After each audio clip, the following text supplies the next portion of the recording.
Last summer was supposed to be the one when Russia finally took the Ukrainian fortress city of Pokrovsk. The vital logistical hub was supposed to fall under the weight of 110,000 soldiers that Vladimir Putin dedicated to an offensive under which Ukraine would crumble. Pokrovsk would be Russia's. The rest of Donetsk would follow. Of course, we're now nearing the end of September, and we know that Pokrovsk still stands. And while that's bad enough for Russia, what's happening to the ever-dwindling number of troops it has stationed near Pokrovsk is even worse. Ukraine has trapped thousands of Russian troops in a Pokrovsk kill zone, from which there is no escape. On September 25th, Euromaidan Press reported that Russian troops in Pokrovsk have found themselves trapped in a cauldron that has left thousands of Putin's soldiers cut off from Russia's main Pokrovsk force. Ukraine has managed to complete this encirclement by cutting off a Russian salient due to a combination of ground operations and the clever use of drone swarms. The former retake territory from the trapped Russian soldiers, forcing them deeper into the cauldron in the process. As for the latter, they create kill zones through which any of the trapped soldiers have to navigate if they hope to escape the cauldron. As you can imagine, few of Russia's soldiers survive these suicidal escape attempts. The story starts in the Dobropilya sector outside Pokrovsk. Ukrainian forces are pressing hard in this sector, Euromaidan Press reports. Ukraine's soldiers are carving up Russia's offensive lines before closing the gaps that those Russian soldiers create, forcing Putin's troops to operate in isolated groups. This has resulted in a large pocket of Russian forces forming. That group is now trying to defend itself against hundreds of Ukraine's drones and the many ground operatives that have trapped Russia's soldiers in the so-called cauldron. Ukraine's President Volodymyr Zelensky outlined how successful this Dobropilya operation has been on September 19th. We'll cover Zelensky's comments in more detail later in the video. For now, it's enough to know that The Guardian reports that Ukraine's president claims that his country's forces have managed to retake about 160 square kilometers or 62 square miles of land just outside of Dobropilya. Zelensky labels this an important success. Russia, as is so often the case when it experiences losses on the battlefield, has yet to comment on what's happening in Dobropilya. It's far easier to ignore the entire situation and hope that nobody picks up on Russia's failures than it is to admit that Russia is in the process of losing what little territory it took during its failed summer offensive. Time is running out for the Russian soldiers trapped in Dobropilya, Euromaidan Press says. But those aren't the only Russian troops that are in trouble. In Pokr, which is a village located in the Dobropilya sector, Putin's forces are trying, and failing, to deal with the Ukrainian advance.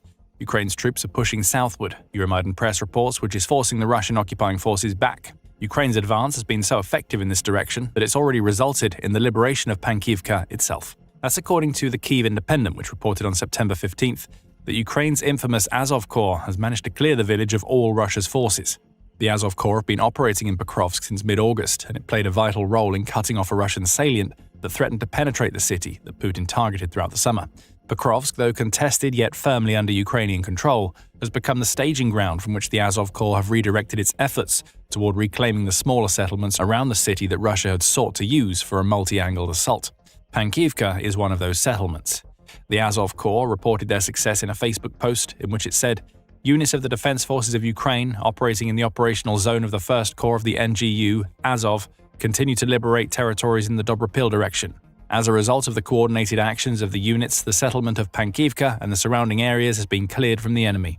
Russia launched a counterattack after losing Pokr, Euromaidan Press says, but it was weak. So weak that it highlights just how much Russia's forces are struggling in the Pokrovsk direction. Russia could only muster up 4 infantry units and a marine regiment to retake the village from Ukraine. However, many of its soldiers never even made it to Pokr. Many were killed en route as Ukraine engaged in a strategy of launching tactical preemptive strikes against Russia's soldiers while they were on the move. Footage shared by RFU News on YouTube tells the full story. At one point, Russia attempted to send 10 soldiers in the Pokr direction, likely one of the 4 infantry units that were supposed to launch a combined assault against the village.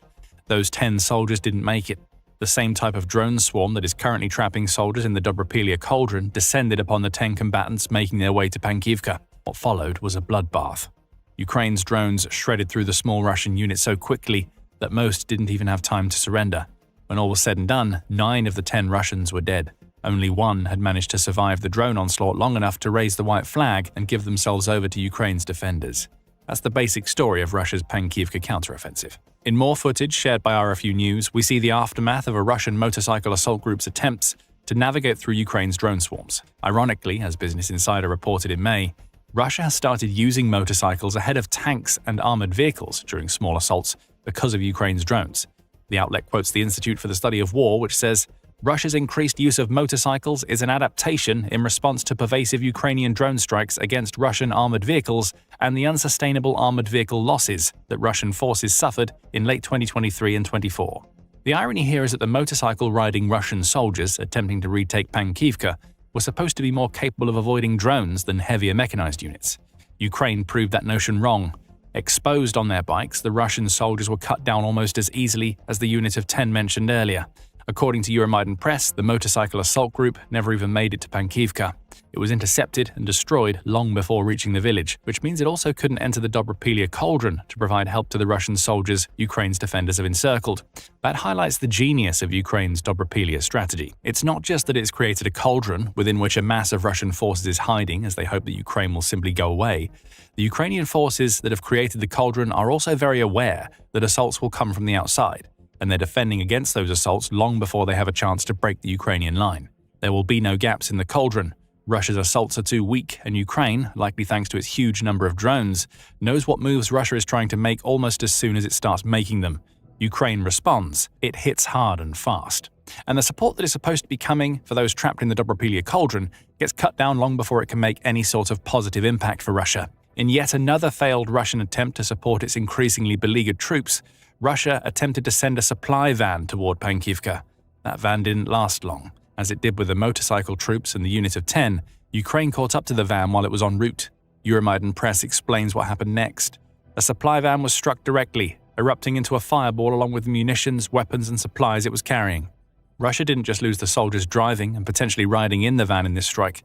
It lost supplies, which again feeds into what we were talking about earlier with the lack of support coming to the Russian troops currently trapped in the Dobropilia cauldron.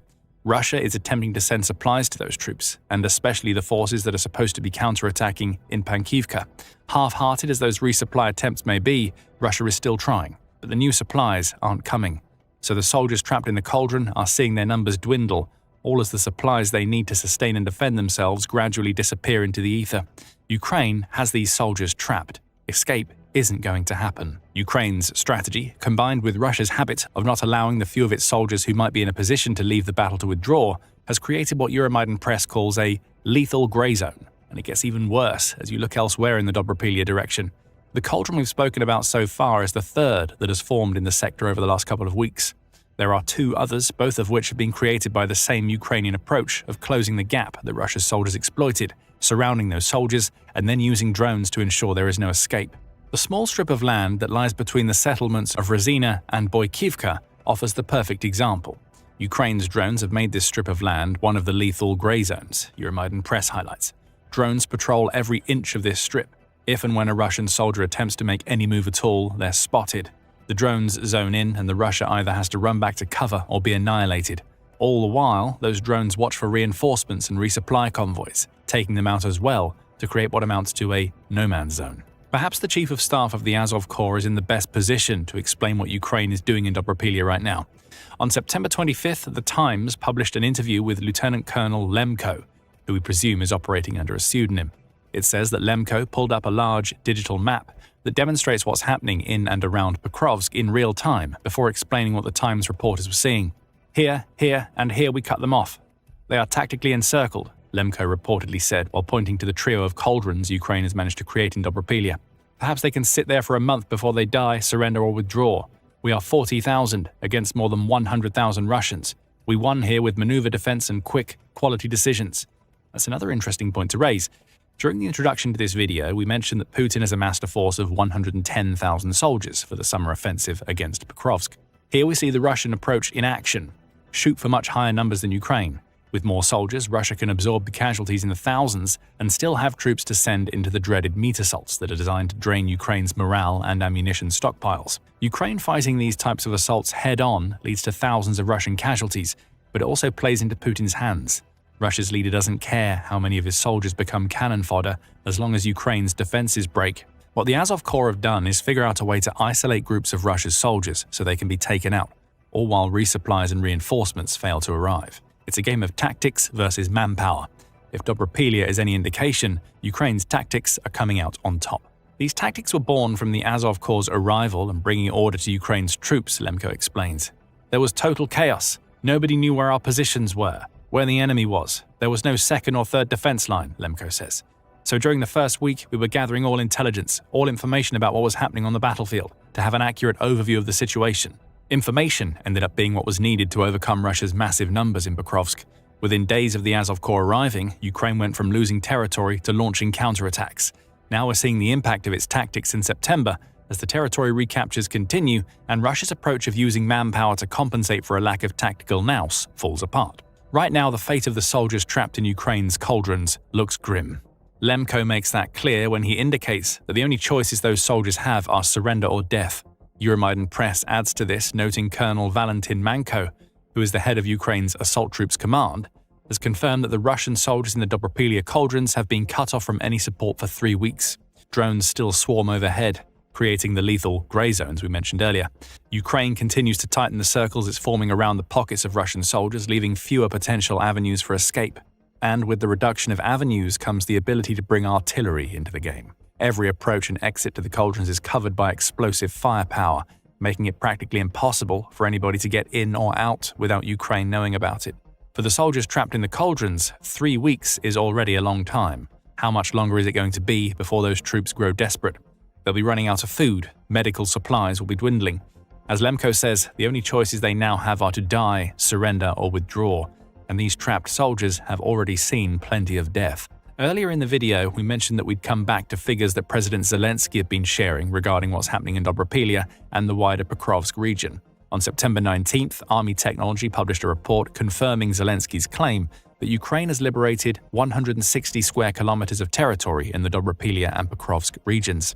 It adds that since Russia launched its counteroffensive upon the arrival of the Azov Corps, Russia's losses in the Pokrovsk area alone number around 2,500. Of those 2,500 casualties, 1,300 Russian soldiers have been killed. The fighting is intense, Zelensky said, but we have inflicted significant losses on the Russians. Zelensky shared these words and numbers during a symbolic visit to the Dobropilia region, Euromaidan Press notes. There, Zelensky met soldiers and presented state awards in addition to receiving briefings. He also revealed even more numbers, noting that Ukraine has cleared a further 170 square kilometers, or 65.6 square miles, beyond the 160 square kilometers that it has outright liberated. Cleared doesn't mean liberated in this context, so Ukraine still has work to do to consolidate these potential gains. All told, Zelensky says, Ukraine's Pokrovsk forces have managed to liberate 7 settlements and clear a further 9 since the middle of August. And as the noose closes on the Russian troops trapped in Ukraine's cauldron, all of these numbers are likely to go up. As Euromaidan Press puts it, ammunition shortages, disrupted logistics, and depleted reserves have left Russian units unable to consolidate and even hold on to their positions. The result is more territory being retaken by Ukraine and more isolated pockets of Russian soldiers left to die. This leads us to the obvious question, what's next for Pokrovsk? Russia clearly failed in its summer offensive, as Pokrovsk still stands. As we move deeper into the fall, the gains Russia did make around this vital city are being rolled back. Russia's strategy was to encircle Pokrovsk by taking settlements around the city, including those in Dobropilia. From there, Russia would attack from multiple angles. Instead, it's Russia's own troops that are being encircled. But that doesn't mean that Russia will give up on Pokrovsk. As UKR Inform reported on September 15th, Russia is supposedly dispatching some of its elite units to turn the tide in Pokrovsk. These units include Russia's 40th and 155th Marine Brigades, along with several of its airborne assault brigades, and the 70th Motorized Rifle Regiment. This indicates Russia intends to launch a fall offensive, though it doesn't seem to be succeeding as of yet. How effective this supposed offensive will end up being is up for debate. UKR Inform notes that it's become standard practice for Russia to claim that it's going to launch something akin to the ultimate offensive every spring and fall, only for it to end up achieving very little. And as for the elite units, we have to question how elite the sick and frail soldiers Putin is sending to Pokrovsk can really be. On September 19th, the Telegraph reported that far from sending its most elite soldiers to Pokrovsk, Russia is sending troops afflicted with maladies that range from hepatitis to HIV. Those soldiers are being placed in segregated units and forced to wear armbands to indicate that they're ill. How much use could these soldiers possibly be on a battlefield where access to the medication they need is likely limited? These infected units have apparently already taken part in attempts to storm the regions to the south and southwest of Pokrovsk. It's news like this that reveals what the 110,000 soldiers Putin sent to Pokrovsk are really all about. Sure, the number is big, but you have to wonder how many of the 110,000 are ill, injured, or otherwise unfit for battle. If anything, this just shows us that Putin is as callous as he has always been. These ill soldiers are almost guaranteed to die. Putin sees them as little more than cannon fodder. Meanwhile, Russia has more capable troops trapped in Dobropilya, and there doesn't appear to be anything it can do about it. While Russia struggles in Pokrovsk, it's not having better luck on its own territory. Ukraine's long-range drones are creating a nightmare for Russia, as more of the country's oil refineries go up in flames. Putin just experienced a week from hell as Ukraine's relentless strikes broke Russia's back. Find out more in our video, and remember to subscribe to the Military Show for more commentary on the latest developments in Pokrovsk. And thank you, as always, for watching.